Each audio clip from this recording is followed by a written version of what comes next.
para sa mga tao. And by the way, lahat po ba tayo dito naniniwala sa kapangyarihan ng salita ng Diyos? O naniniwala ba tayo na ang salita ng Diyos ay makapangyarihan?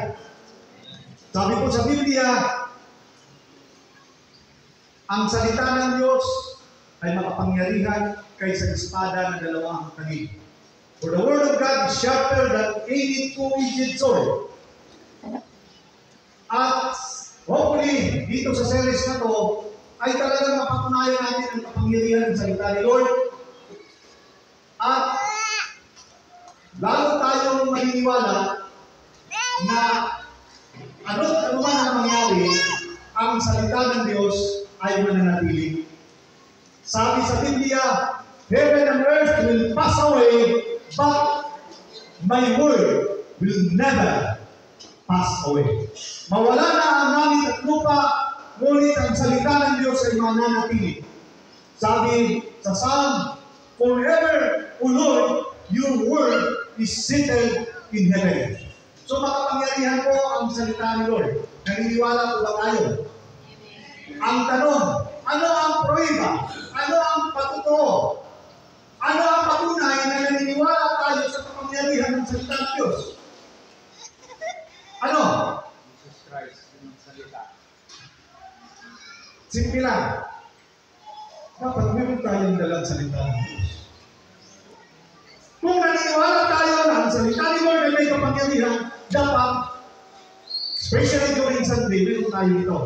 Kung hindi man yung printed word, kagaya nito, at least sa ating mga Bibles, meron tayo. Sa ating mga cellphones, meron tayo mga Bibles. Noong araw, parang hindi ko matanggap yung gano'n. Kaya lang, dahil nasa digital age na tayo, okay lang yun. Ang mahalaga, meron tayo ng Biblia dahil naniniwala tayo sa kapangyarihan. Alam po natin, sa ating paniniwala, na hindi lang ang kapangyarihan ng salita ng Diyos, kundi buhay ang salita ng Diyos. God's word is alive. Amen. Buhay ang salita ng Diyos. Sa Biblia, maraming pinto na nagpapatunay na ang salita ng Diyos ay buhay. Isa lang po dito, yung mga dalawang disipulo ni Jesus ay naglalakad from Jerusalem to Emmaus. Habang naglalakad sila, nagbulay-bulay sila sa mga nangyari, may nakasama silang tao na hindi nila kilala si Jesus na pala yun. At sabi doon, nagsalita si Jesus ng mga bagay galing sa scriptures. Habang nagsasalita sila, nagsasalita si Jesus, sabi nila, ang kanilang mga puso ay talagang natouch. At sabi doon, parang buhay ang mga salita ng kanilang napapakinggan. I hope, as we listen to the word, every Sunday, pinipreach ang salita ni Lord, mararamdaman natin na buhay at buhay talaga ang salita ni Lord. Buhay ba ang salita ni Lord sa umagang ito? I hope, dahil buhay ito ay ikilos sa bawat isa sa atin. God's word is powerful. God's word is alive. God's word has no error. Ang salita ng Diyos ay walang mali. And hopefully, sa mga susunod, kasi doctrinal ito, pag sinabi mo walang mali, or inerrant. So, theological term, sinabi nga, inerrancy of the Scripture. Ibig sabihin ito, walang mali ang salita ng Diyos in its original form. Kasi baka may makita ka kahit sa cellphones, pag napansin nyo, minsan, yung mga salita na dikit-dikit. So, sasabihin nyo, sabi ni Pastor, walang mali. So, parang mali. The inerrancy doctrine of the Scripture is about the original form. Nung simulan ito ng mga original authors guided by the Holy Spirit, walang mali ang Biblia. That's what we call inerrancy or the doctrine of inspiration. Sabi sa 2 Timothy 3:16, for the Word of God, God's Word is inspired. Ang salita ng Diyos ay inspired. Hopefully, sa mga darating tuto tayo, ito lang ibig sabihin na inspiration. Ano ba ang ibig sabihin ng illumination? Those are theological terms that if given na tayo, dapat matuto tayo. So, God's Word has no error. God's Word is powerful. God's Word is alive. And this morning,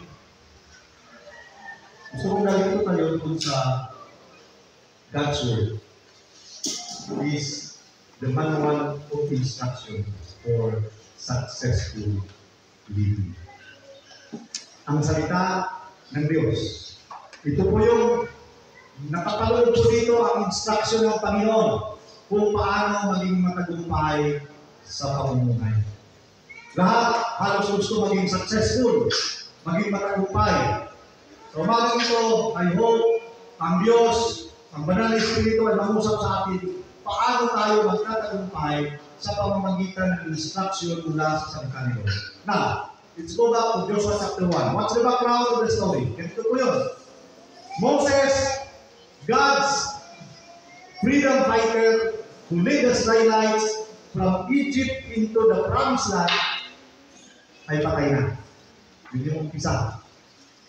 Si Moses na pinili ng Diyos upang pilin ng mga Israelites mula sa pagkaalipin sa Egypto, papunta sana sa lupang pangako, ay namatay, hindi nang abot sa lupang pangako, hanggang tanaw lamang siya. Hanggang tanaw lang.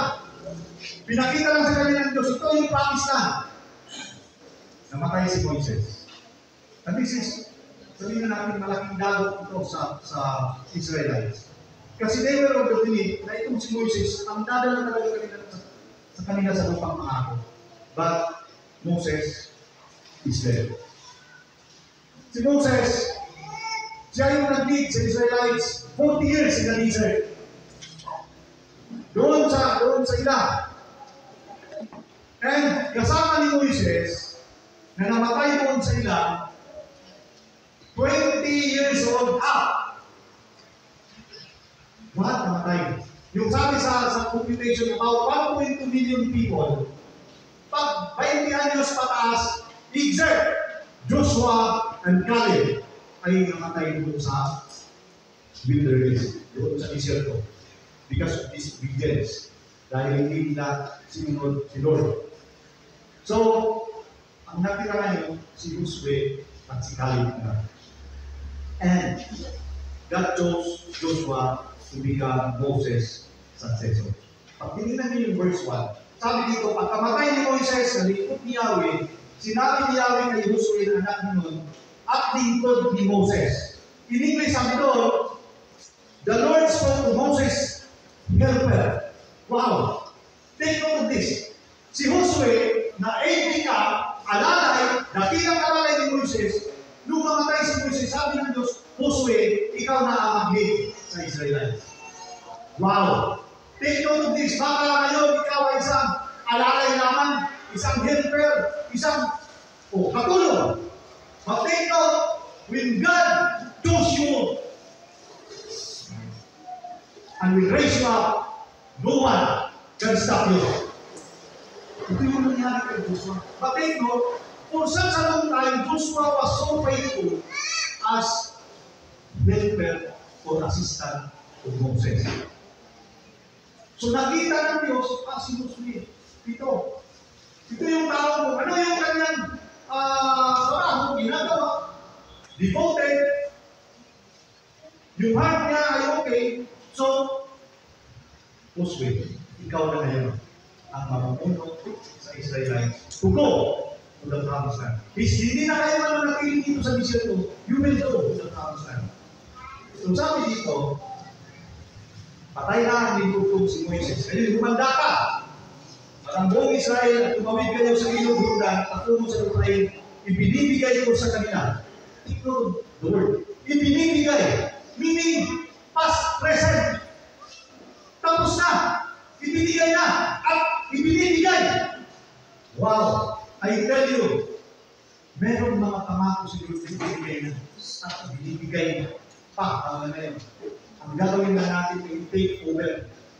Sabi dito dapat lakaran mo ang mga lupain yun. walk into the promised land. So, dito pag tinignan natin,